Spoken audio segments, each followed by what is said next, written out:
Assalamualaikum warahmatullahi wabarakatuh. Alhamdulillahilladzi arsala rasulahu bil huda wa dinil haqq liyudhhirahu 'ala ad-dini kullih wa kafa billahi shahida.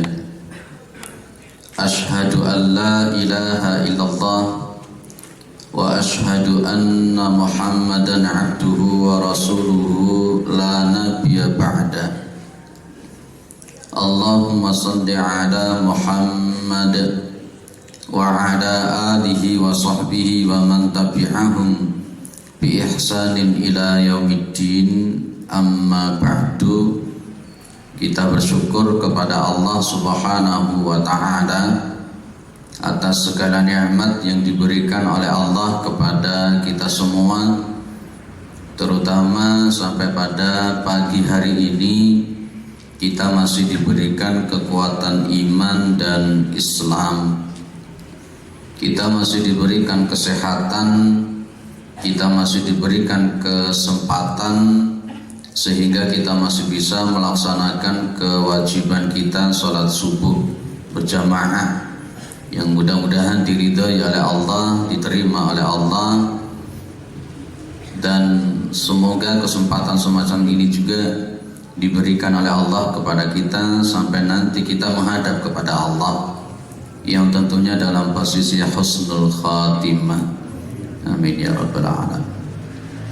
Salawat salam tetap terlimpahkan kepada Rasulullah Muhammad sallallahu alaihi wasallam sebagai khatamil anbiya wal mursalin, penutup para nabi dan rasul, yang tidak ada nabi lagi sesudah Nabi Muhammad sallallahu alaihi wasallam.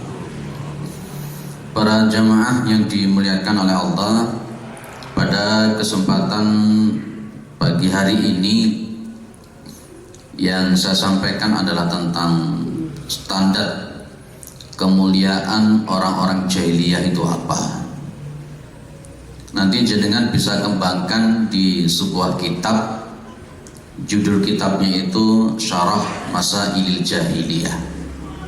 Syarah Masailil Jahiliyah, terutama di poin nomor 23. Itu dibahas tentang standar kemuliaan orang-orang jahiliyah. Judulnya itu Al-Ightiraru fid Dunya. Al-Ightiraru fid Dunya di poin 23. Baik, para jamaah yang dimuliakan oleh Allah, surat Saba 35.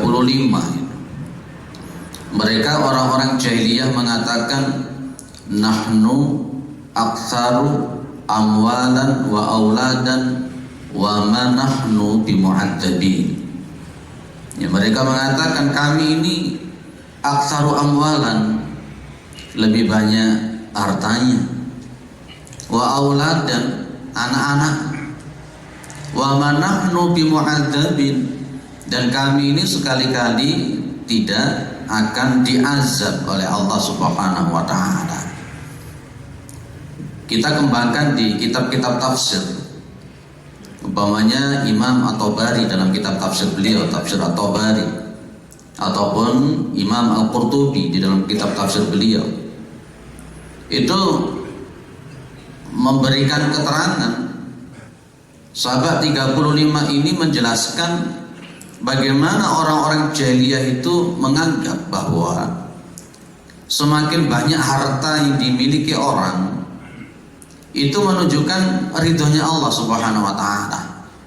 Dengan bukti kalau semakin banyak harta berarti Allah tidak akan mengazab. Allah tidak akan mengazab. Maka disitulah kemudian standar kemuliaan orang-orang jahiliyah itu adalah materi, dunia. Semakin kaya berarti semakin mulia di sisi Allah. Semakin miskin berarti semakin rendah di hadapan Allah Subhanahu wa ta'ala. Itu adalah orang-orang jahiliyah. Maka kalau jenengan membaca di surat Al-Fajr itu jelas, kalau Allah itu memberikan harta, akramahu wa na'amahu, itu dia akan mengatakan Rabbi akraman. Ya, Allah memuliakan aku. Tapi pas ketika rezekinya itu dibatasi oleh Allah Subhanahu wa taala, dia mengatakan Rabbi ahanan. Itulah orang-orang jahiliyah. Sehingga mengukur orang lain pun mulia atau tidak mulia itu juga dari materi, dari harta yang dimiliki. Makanya tadi dia mengatakan nahnu aktsaru amwalan wa auladan wa ma nahnu bimu'adzabin. Kalau kita itu mengukur kemuliaan orang dari harta yang dimilikinya, itu berarti di dalam diri kita ini masih ada jahilnya. Di dalam diri kita itu masih ada jahiliyahnya. Kalau dalam pandangan Islam tidak begitu. Dalam pandangan Islam itu inna akramakum indallahi atqakum. Sesungguhnya orang yang paling mulia di sisi Allah itu adalah orang yang paling bertakwa di antara kalian. Rasulullah Muhammad SAW pun juga mengatakan innallaha la yanduru ila suwarikum wa amwarikum walakin yanduru ila qulubikum wa a'malikum. Sesungguhnya Allah Subhanahu wa taala itu tidak melihat kepada harta kalian, tidak melihat kepada bentuk rupa kalian, tapi Allah itu melihat ila qulubikum, kepada hati kalian, wa a'malikum, dan amal saleh kalian. Jangan sekali-kali menilai kemuliaan orang itu dari apa yang dia miliki, apa yang dia naiki, apa yang dia pakai, apa yang dia punya. Jangan sekali-kali menilai orang dari situ. Tapi nilailah orang itu dari amal ibadah yang dia lakukan, ketaatan yang dia lakukan, kedekatan dia kepada Allah Subhanahu wa taala. Para jemaah yang dimuliakan oleh Allah Subhanahu wa taala, Nabi Muhammad sallallahu alaihi wasallam juga bersabda. Ini masih di poin 23 di dalam kitab Syarah Masailil Jahiliyah.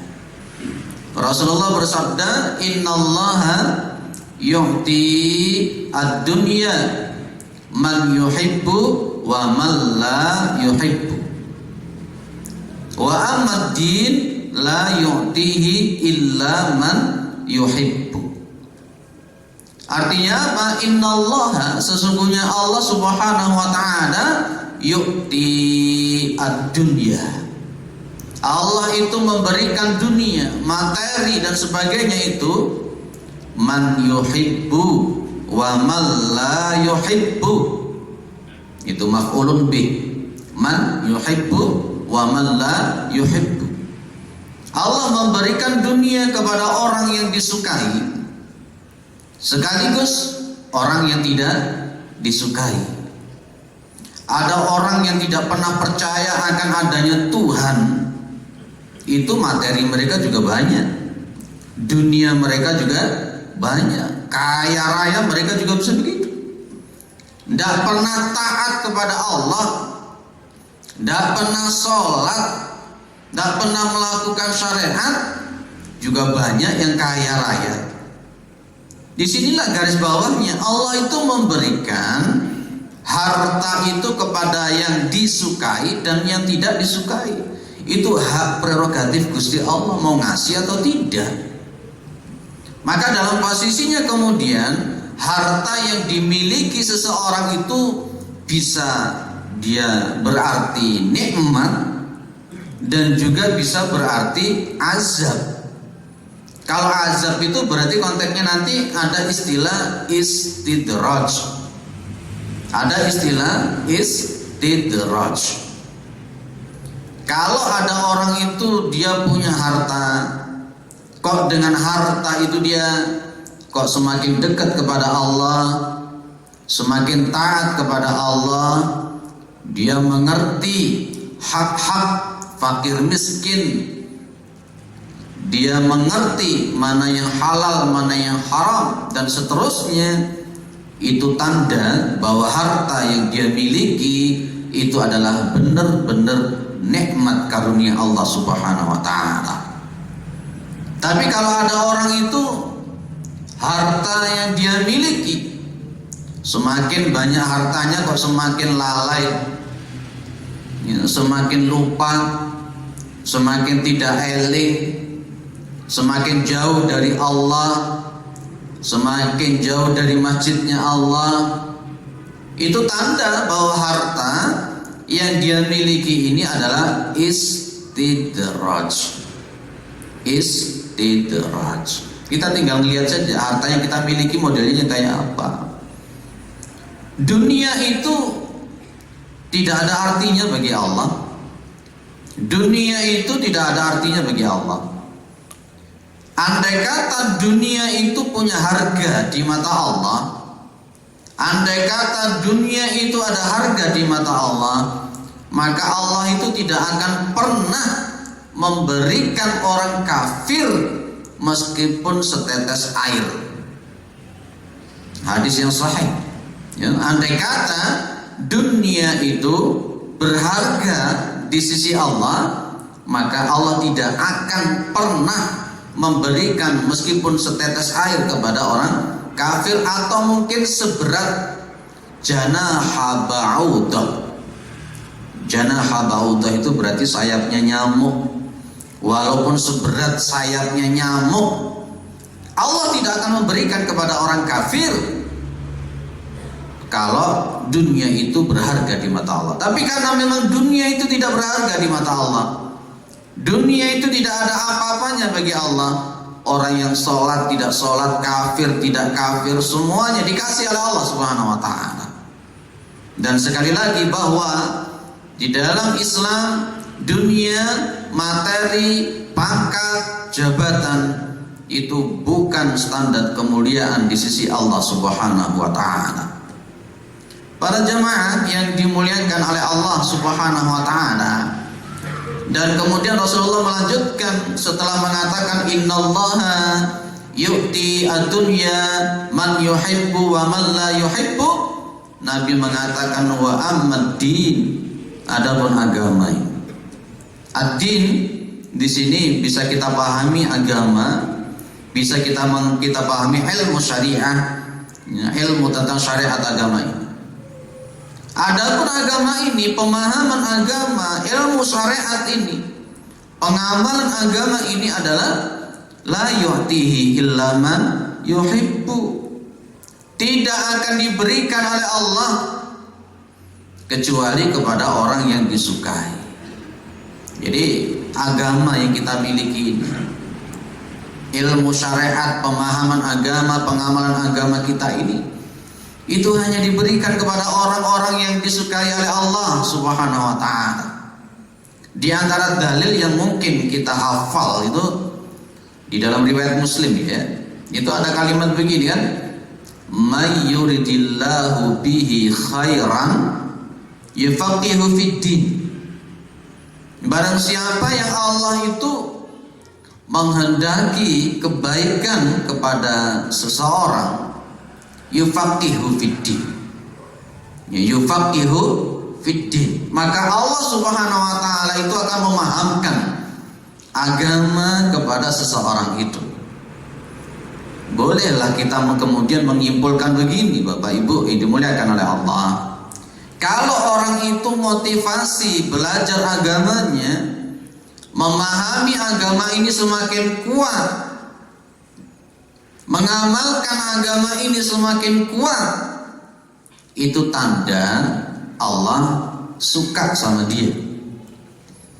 Tapi kalau ada orang memahami agama semakin males, motivasi belajar agama semakin males, mendalami ilmu agama semakin males, tidak mau tahu tentang masalah agama ini, tidak mau tahu tentang pengamalan agama ini, itu tanda bahwa Allah itu tidak suka sama dia.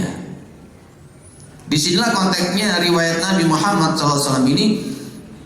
Nabi menggandeng antara dunia dengan agama, dunia dengan ilmu, ya, ilmu agama, ilmu syariah. Kita kembangkan lagi. Maka dari itulah dalam konteksnya dunia dan ilmu agama, pemahaman agama, Kanjeng Nabi itu membagi manusia itu menjadi 4. Ya, Nabi Muhammad membagi manusia itu menjadi 4 berkenaan masalah dunia dan agama atau dunia dengan ilmu. Ada golongan yang pertama. Golongan yang pertama itu rajulun yarzuqu ilman wa yarzuquhu malan. Ada orang yang dia itu Allah Subhanahu wa taala yarzuqu ilman. Dia oleh Allah diberikan pemahaman ilmu agama, ngerti agama, paham agama, motivasi belajar agama tinggi, mengamalkan agamanya, sekaligus dengan Allah itu wa yarzuquhu malan. Sekaligus Allah memberikan dia itu harta yang banyak. Masya Allah. Sudah pintar agama, paham agama, motivasi belajar agama tinggi, mengamalkan agamanya juga taat, sekaligus dia oleh Allah diberikan harta yang banyak. Masya Allah. Secara ideal orang Islam memang harus seperti ini. Secara ideal ya. Seperti Abu Bakar As-Siddiq, Utsman bin Affan, Abdurrahman bin Auf. Karena masing-masing ada kebaikan. Di dalam harta itu sendiri pun juga ada kebaikan. Lah, orang yang model pertama ini Masya Allah, dengan ilmu agamanya yang dalam, mengerti agama, memahami agama, mengamalkan agama, akhirnya dia juga akan paham bagaimana seharusnya, ya, bagaimana seharusnya harta ini diapakan. Maka posisinya biasanya orang-orang yang model pertama ini, dia akan semakin paham itu, dia akan mengamalkan hartanya itu di jalan Allah. Seperti surah Al-Hujurat ayat 15 umpamanya, innamal mu'minuna alladzina amanu billahi wa rasulihi thumma lam yartabu wa jahadu bi amwalihim wa anfusihim fi sabilillah. Ya, sesungguhnya orang-orang yang beriman itu adalah orang-orang yang percaya kepada Allah dan Rasulnya, kemudian mereka tidak ragu-ragu. Wajahadu bi amwalihim wa anfusihim fi sabilillah. Dan mereka itu berjuang, berjihad di jalan Allah Subhanahu wa taala dengan harta mereka, dengan diri mereka. Yang itu kemudian ditutup oleh Allah, ulaika humus shadiqun. Mereka itulah yang imannya benar. Itu ada pemahaman terbalik ya. Ada mafhum mukhalafah mungkin dalam bahasa kita. Kalau ada orang itu dia punya harta, dia kemudian hartanya itu tidak digunakan dalam posisinya lillahi ta'ala, termasuk di dalam dirinya masih ada keraguan-raguan terhadap agama ini, dia tidak berjihad dengan hartanya ataupun dirinya, maka mungkin bukan ulaika humus shadiqun, tapi jadinya adalah ulaika humul kadzibun. Mereka itu yang imannya itu bohong, dusta. Atau mungkin mereka pun juga akan mengamalkan di dalam surat As-Saff itu, hal adullukum ala tijaratin tunjikum min adabin alim tu'minuna billahi wa rasulihi wa tujahiduna fi sabilillahi bi amwalikum wa anfusikum dzalikum khairul lakum in kuntum ta'lamun. Ini model orang yang pertama, paham agama, ngerti agama, motivasi belajar agama tinggi, mengamalkan agama yang sudah dia pahami begitu luar biasa, taat kepada Allah, taat kepada Rasulnya, sekaligus dia oleh Allah diberikan harta yang banyak. Kalau kita disuruh memilih, ya kita pilih model yang pertama.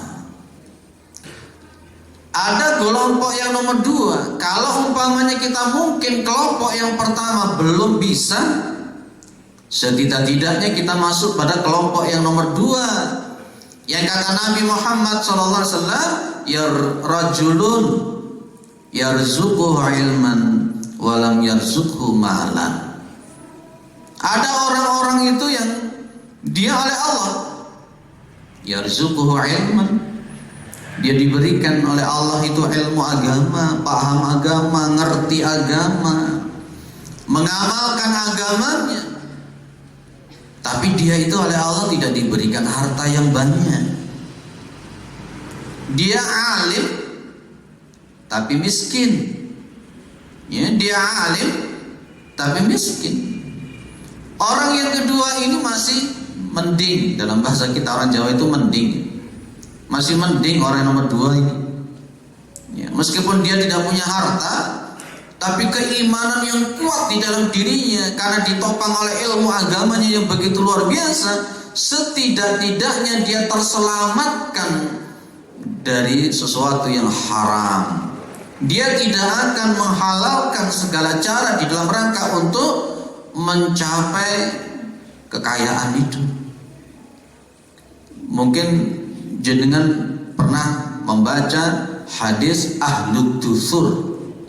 Ya, Ahlud Dusur. Sahabat-sahabat yang miskin datang kepada Nabi Muhammad SAW, mengadu kepada Rasulullah Muhammad SAW. Mereka mengadu itu ada sahabat-sahabat yang kaya yang mereka mampu mengamalkan hartanya dan seterusnya dan seterusnya.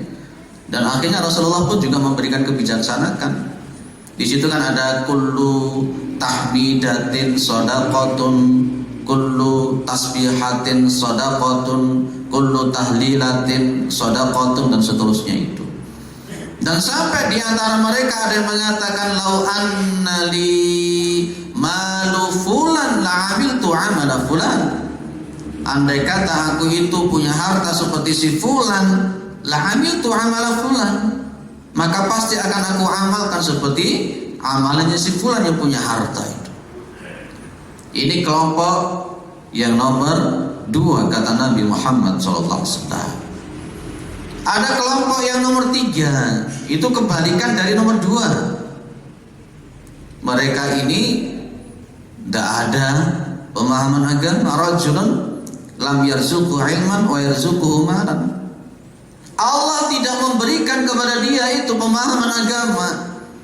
Orang semacam ini tidak paham agama, motivasi belajar agamanya tidak ada, keinginan kuat untuk memahami agama tidak ada. Tapi Allah memberi dia harta, duitnya akeh, uangnya banyak, tapi tidak paham agama dan keinginan mendalami agama juga tidak ada. Pengamalan terhadap agamanya juga tidak ada. Sholat tidak, puasa tidak, syariat tidak jalan, tapi uangnya banyak. Orang yang ketiga ini kata Nabi cenderung menyimpang karena memang jahil, tidak ngerti mana halal mana haram, tidak mengerti aturan-aturan syariat yang benar, tidak mengerti mana yang halal mana yang haram dan seterusnya. Cenderung dia kemudian akan menghalalkan segala cara. Muncul gaya wahan, penyakit wahan, hubbud dunya wa karahiyatul maut, sehingga kemudian dia akan menjalankan hartanya itu kebanyakan kepada sesuatu yang tidak bermanfaat. Kemudian kelompok yang nomor 4 ini cukup menarik.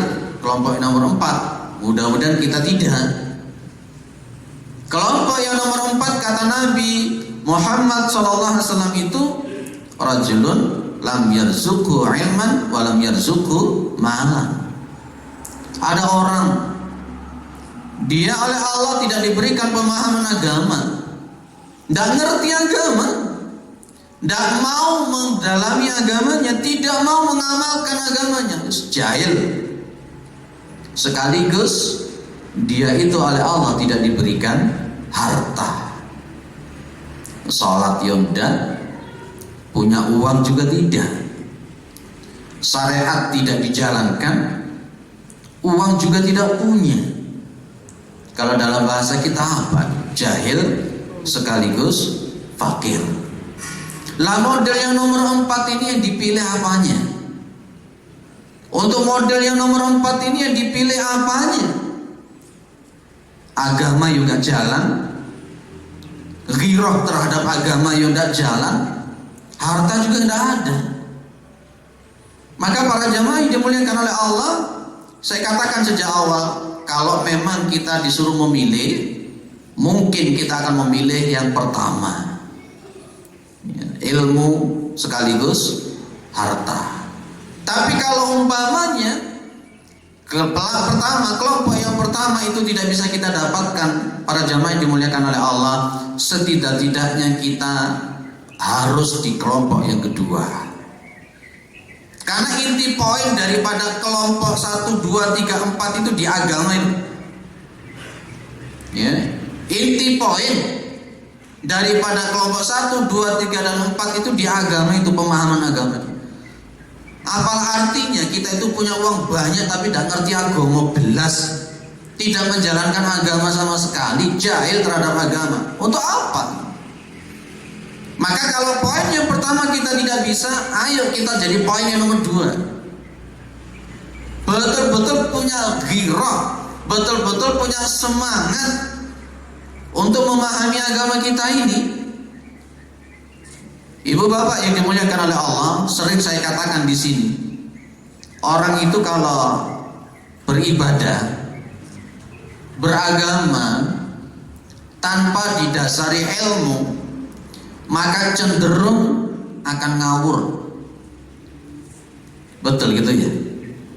Ada orang wudhu, udah ngerti bagaimana sunnah-sunnahnya wudhu, udah ngerti ilmunya wudhu, cenderung wudhunya ngawur. Kalau sudah wudhunya ngawur, ya persentase untuk ditolak wudhunya itu besar.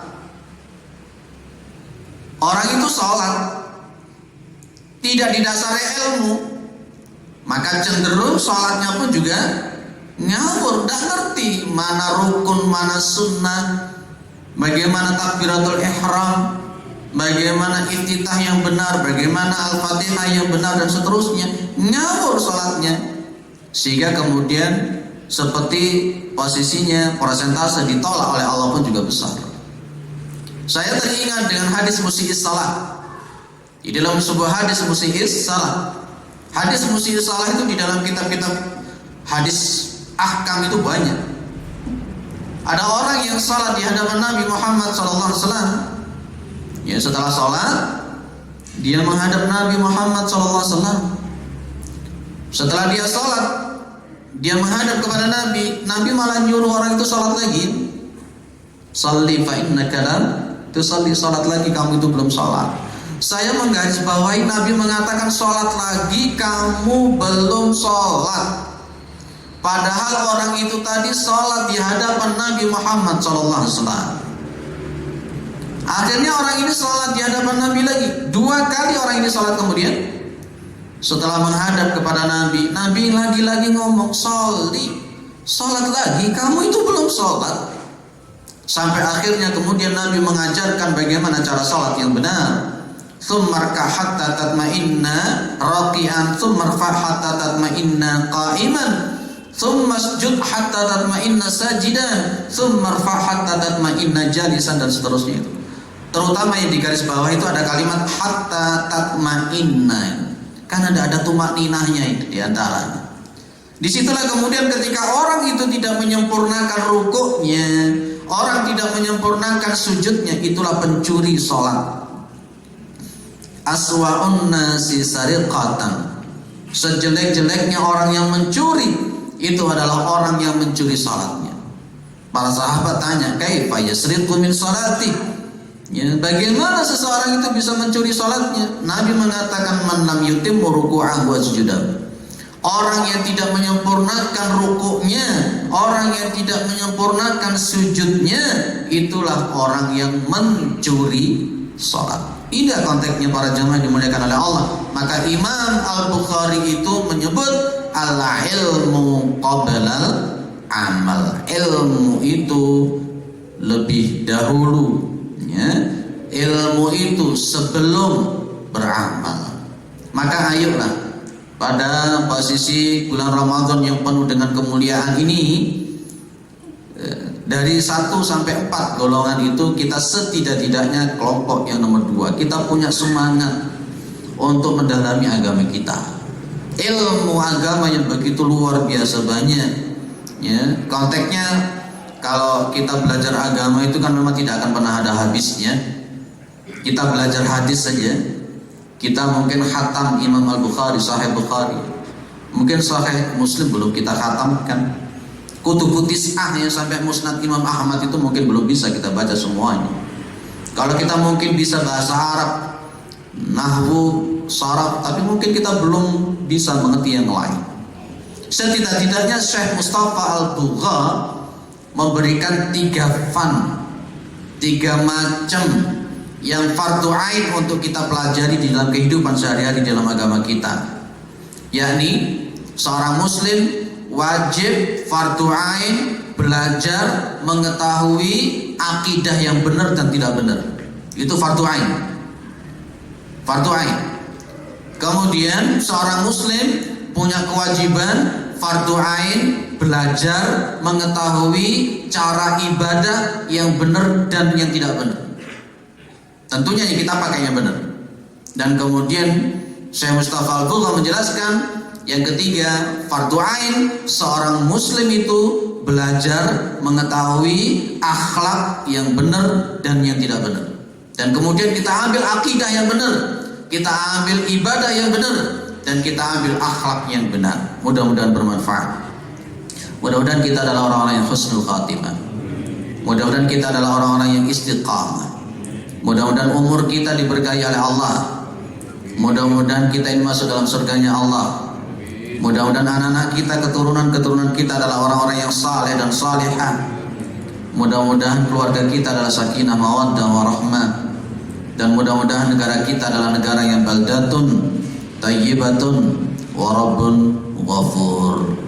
Subhanakallahumma wa bihamdika asyhadu an la ilaha illa anta astaghfiruka wa atubu ilaik. Wassalamualaikum warahmatullahi wabarakatuh.